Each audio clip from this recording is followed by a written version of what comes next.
Hey everyone, this is Matt Doommaster, and I'm with you here today with DC Universe Online. New MMO just came out about a week ago. It's pretty cool. There's a really interesting character creation system to it that's a lot different from what you're probably used to with MMOs. Unless you're a big City of Heroes fan, then you probably understand where I'll be coming from with this. But if you're into or used to be into World of Warcraft or Lord of the Rings Online, this is something a little bit of a different beast. So I'm going to run through the character creation real quick. The game's not on trial right now. There's no trial unless you get a code from someone with a special edition. So there's no way for you to really check out this right now except for the videos. So I hope that I can give you a little bit of a detailed gander at what's going on here. Now, I'm already into character creation, and obviously first choice, you want to be male or female. And I am going to choose a dude, because I usually don't play women in games, but, you know, that's as a personal thing. You can pick next for select build, and, you know, it's the same with either the guys or the girls.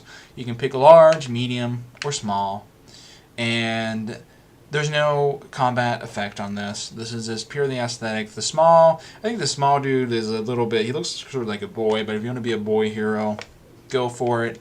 And you'll be able to change that look anyway later on in the game, as you'll see. Medium, standard size guy.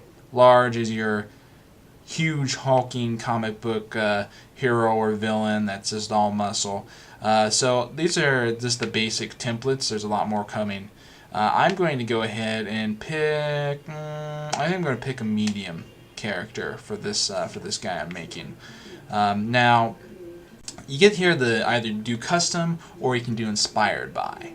And inspired by basically means you get a template, and it already selects things for you based on your favorite DC Comics villain or superhero.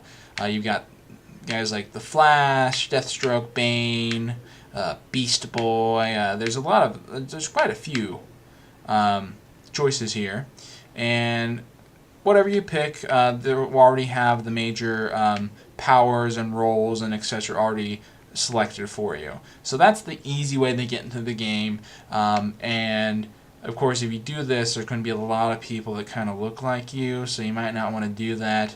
But if you just want to jump right into the game, this is the easiest way to do it. Otherwise, you'll go to custom, and this is where a lot of the choices come into play. So first, you got to select your morality, and that's either hero or villain, as you might expect for a comic game. I'm going to make a hero, but the choices that you are presented to you are pretty much the same no matter if you pick hero or villain. It just determines what side you're going to be on in the game. If you're on a PvP server, that's particularly important because, of course, other players from the other side will be able to kill you and gank you and make your life very miserable. So you want to choose very carefully which side you are on. Like I said, you're going to be a hero with this guy. Next, we got the personality, which has no real in-game effect as far as combat goes. Basically, it's a set of animations. Gives your character a certain look, which is important for a comic game. And you kind of got three that are more serious. There's one that's literally serious. Then you got powerful, primal. And then you got sort of these funny ones. There's flirty and comical. And yes, by the way, if you pick this animation, your character is going to be standing around most of the time looking like this with one foot sort of up in the air. So I picked that on one of my first characters. I ended up not liking it too much and regretting it. So, you know, pick something you think you're going to be able to live with. I'm going to go with Sirius. No. I'm going to go with Primal on this guy. Next we have Mentor. It's basically sort of a flavor addition to the character. It doesn't affect the actual combat, but it affects some of the gear that you get access to, and basically how your character develops and looks in the game as he grows and gains levels. There's 3 different choices on each side represented by different common heroes or villains, but basically the archetype they represent is the same. You either have your sort of stealth martial arts guy, which is in this case Batman. I believe it's the Joker on the other side. Next we have the genetic hero, who is just naturally has great power. That's Superman on the hero side. I believe it's Lex Luthor on the villain side, which doesn't make sense at first, but apparently he's been genetically altered, so that's how they get away with it. And next you have Wonder Woman, who uses magic. And there's I don't remember who the villain side representative of that is. This fellow, I think am going to take magic. So he's going to be a Wonder Woman mentor. And next we're going to have the power that you use. This is where you start getting into the real class choices. Fire, you might think that's mostly offensive, but it actually does have a defensive role as well. This guy can be a tank with fire. Gadgets, control. That means crowd control, and also sort of assisting your group in group play. Ice. This is another sort of tanking one that can allow you to take a lot of damage. Mental, another control one. Nature, healing. So this lets you help people out. And the same thing goes for sorcery. Now, one thing that is important to note is that when you see the roles here, it means the group roles.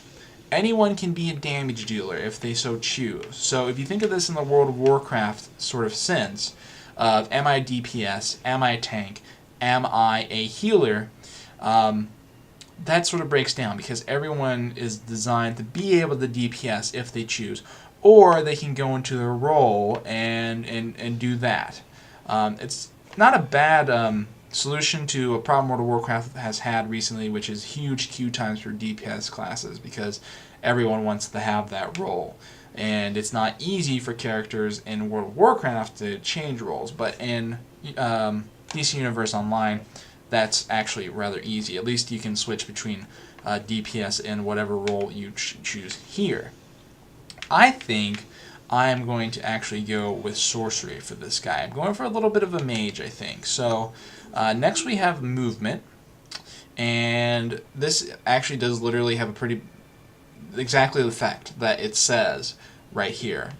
You might not think that going into a game because they don't usually let you move in different ways in MMOs, but actually, yeah, if you're flight, you can just go up and fly through the sky, and they're not limiting you like 10 feet off the ground or anything.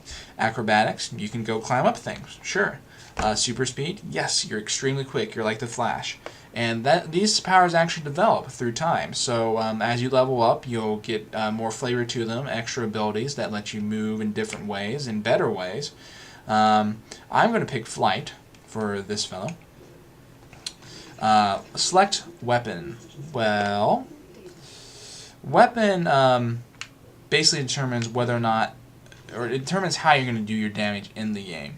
And each weapon is unique, but there are sort of different categories. Bow and dual pistol sort of do similar things. Dual wield is sort of similar to staff, whereas two-handed, which is a very slow melee style, is similar to brawling.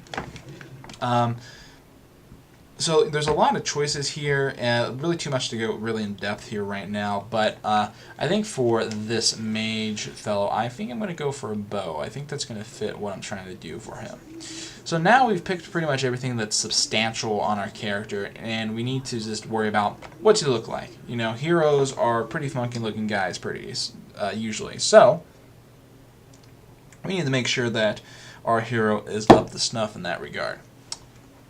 Make a lot of changes here. You go in the body, you go to the skin, and you can see that you can be a leopard, you can be a tiger. Yes, they even add a tail on you if you do that, so they're not kidding around. You can be a crystal. You can be made of chrome. You can glow. And I'm not going to go through every single option here, but there are a lot of different things you can do to make your character unique. I think that I am going to go with the crystal guy on this one. So let me go back up to him and pick that out. Voila, there we go. Hair, there are way too many options here to give any in-depth look at. I'm just going to show you how many options there are by scrolling down. Yes, lots and lots of options. Ooh, okay. I don't know if I want that one. Yes, and there is an anime hairstyle in here too. So if you want that, you can definitely go for it. Ooh, the wrestler, the missing link. I kind of like that one for my sorcerer. I think I'll go with that. So we've picked out how our character's body looks, and there's also a lot of options for gear. These are not as important long term because they can change within the game as you get new gear and etc. But you will have this base template. And again, there's lots of options, too many to really go through in depth, but there's some that are going to replace your entire head, some that are going to just sort of replace smaller parts of it, give you a little mask and etc.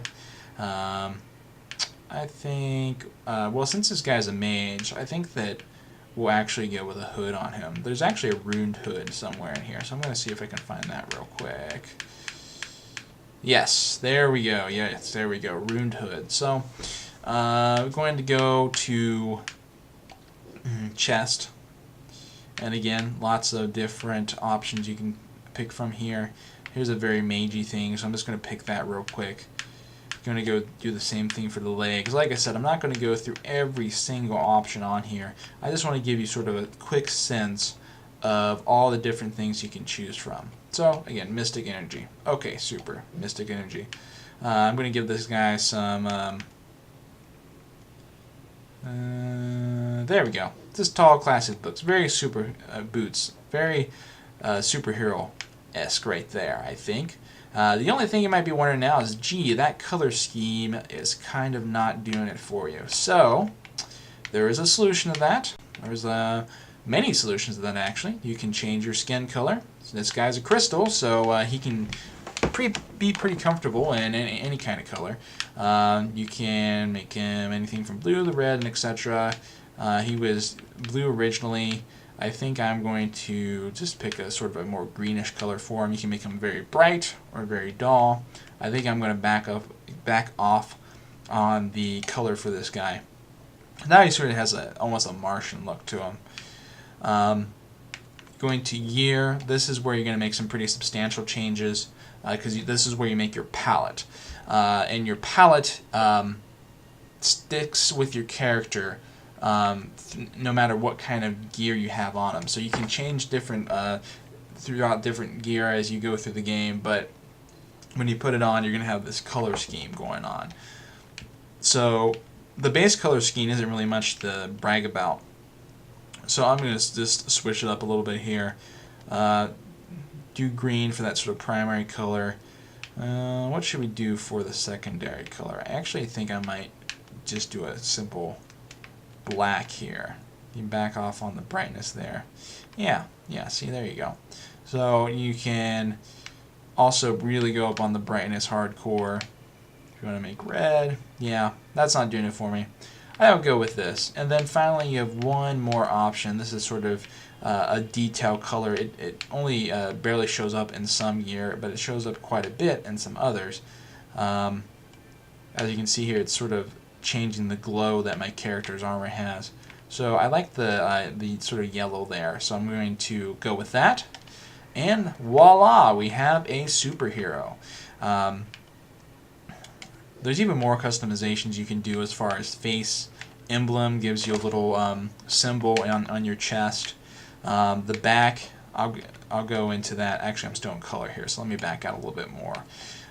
Going to back, that's where you get to pick things like your cape, or you can actually get wings of different sorts if you'd like that. So I'm going to go with... no, I'm not going to go with the tattered cape. I think we go with the rounded one. So there we go. Yeah. So basically, that gives you a pretty good gist of the different options you have in this game. And now we're completed with this character. I'm not going to go through the naming process with you because with me, that can take quite some time. But I hope that this did give you a pretty good sense of what the character creation is like in DC Universe Online. If you have any questions or anything, feel free to leave a comment and let me know. I am going to actually use this character for some Let's Play, going through the tutorial and some early missions and etc. So look for that. I'll probably be doing one every few days or so. So I'd be happy if you would join me. This is Matt, signing off.